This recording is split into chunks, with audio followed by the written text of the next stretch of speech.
you guys my Lego Ninjago J costume. Now, let's just get right started. Ninjago! So, here it is.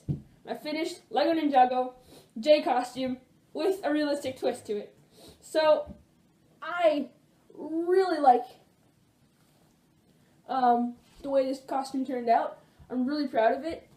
I don't know, I just like it a lot. I used a lot of new techniques that I haven't used much before, and it turned out really well, in my opinion. So, I hope you guys like it. I really like it. So let's just get straight into explaining it and showing it to you guys. So, the base, the biggest part of the suit, the big gi. So I had this white gi from when I used to go to karate, my old karate dojo. I go to a new one now, but I had this old gi lying around, still fits me obviously, and it was white. So I decided I was going to try to dye it, which I had never done before, but I thought, why not? I don't know how else to make it blue. So I got some 2 packs of RIT dye from Michaels, and I basically just dumped this in for about like 4 or 5 hours, I think. After that 4 or 5 hours, it was really, really dark, like it was almost purple. So I was a little bit worried about it, but then once I rinsed it and put it in the washer, it came out a lot lighter. It's a little bit light if you ask me. I would have liked if it was more, a little richer of the blue, sort of like the rest of the fabric that's blue on the suit. But I think it's still okay because it's still blue. And it's my first time dyeing something for a cosplay, so I'm pretty happy with it. The color is really, what's the word? Like it's really, it's equal. Like the color is equal everywhere on the suit. So there's no parts of the suit that are like more dark than other parts or lighter than other parts. It's all good, solid. Yeah, okay. The suit is all a good, solid color, and I really like that. So that's that. Next is the harness thing. So basically, I just got some foam. Foam was best, and I traced, like I didn't trace, but like I drew on the design with a reference picture, and then I just took it, cut it out, indented it a little bit to make it more detailed, and then I spray painted it gold, and it turned out well. Yeah, that was pretty simple. And then I got some rope, which was like $1.99 at Canadian Tire, but you can find rope anywhere. It's pretty simple. And I just glued the back of the foam to that rope and tied it, and then went all the way to the back where I tie it at the back every time I put it on, and it stays perfectly, and it looks really good. So I like that. Next simple part, just black boxing wraps. I got that from Sport Check for like $8. Not hard. And then the harder parts I'll go into now.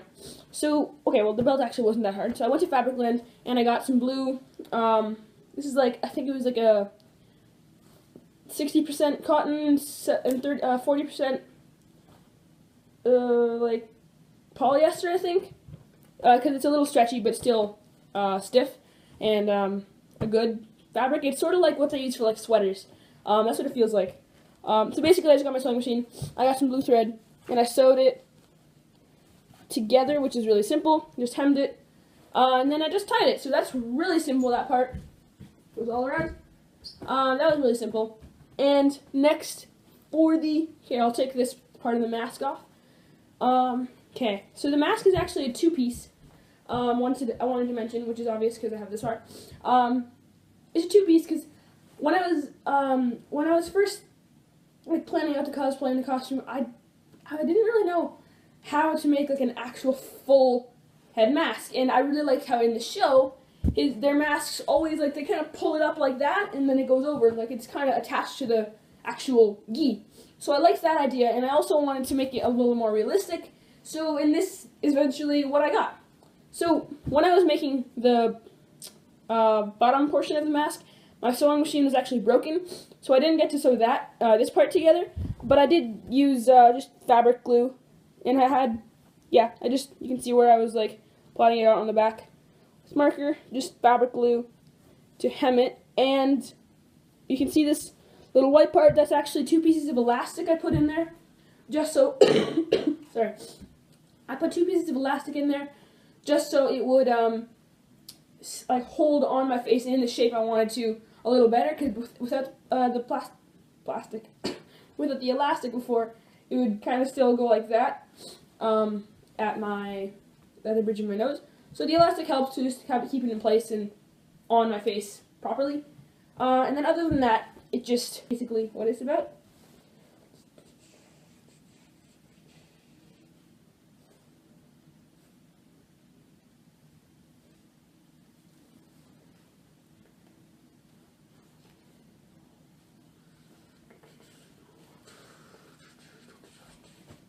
Here we go. And then it just ties to the back, has that cool effect of a tie, which is exactly what it is. And I like the look of that. And just put that so you can't see it. Alright, now that is most of it. Oh yeah, okay, so the hood. Yeah, okay. Waste of time. I'll show you the hood without the mask because it's just similar to see. Basically, I got one of my hoods from a t-shirt, not a t-shirt, what am I saying? Sorry. I got a hood from one of my sweatshirts or sweaters. I just got one of them that I like the shape of, and then I just traced it onto my big piece of half cotton, half polyester fabric.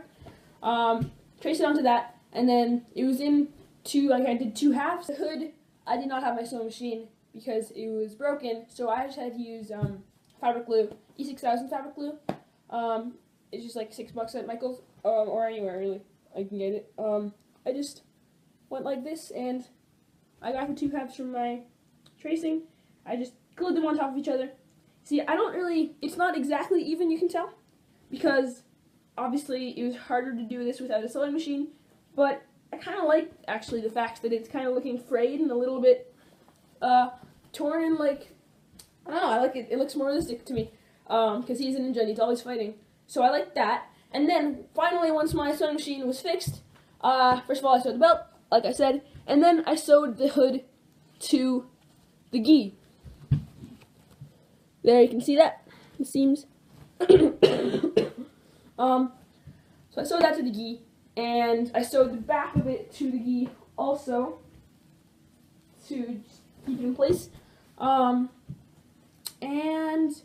then, yeah, oh yeah, okay, I wanted to mention, when you're making your hood, when you're tracing it off your hood like from a sweater or something, you don't have to stay exactly to the hood. I changed mine to make it a little more pointy, to make it just that ninja-esque look, because my hood was like a normal hood and it was kind of high, so I just fixed it a little bit, and I ended up with my hood shape, which I really like. So that's about it for the hood, and that was probably the hardest part of the costume, and I really like the way that sits at the back also. But before I start to ramble about that, let's go on to the next part, which is pants. I'm just gonna like move the camera so you can see the pants better. Alright, so this is pretty much the pants.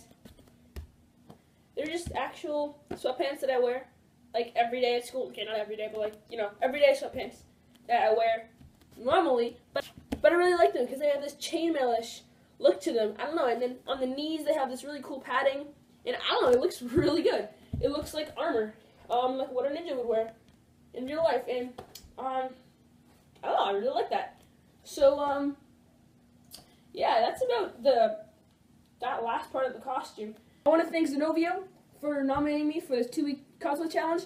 I'm really sorry that I couldn't actually record this a while ago when I was supposed to. I've had it done for a while. I've just been like really busy, and I've had no time to record this showcase video for you guys. So I'm really happy that I could finally do this. I hope you guys like the costume, and follow my Instagram, and you will see who I nominate for this. So good luck. See you guys next time.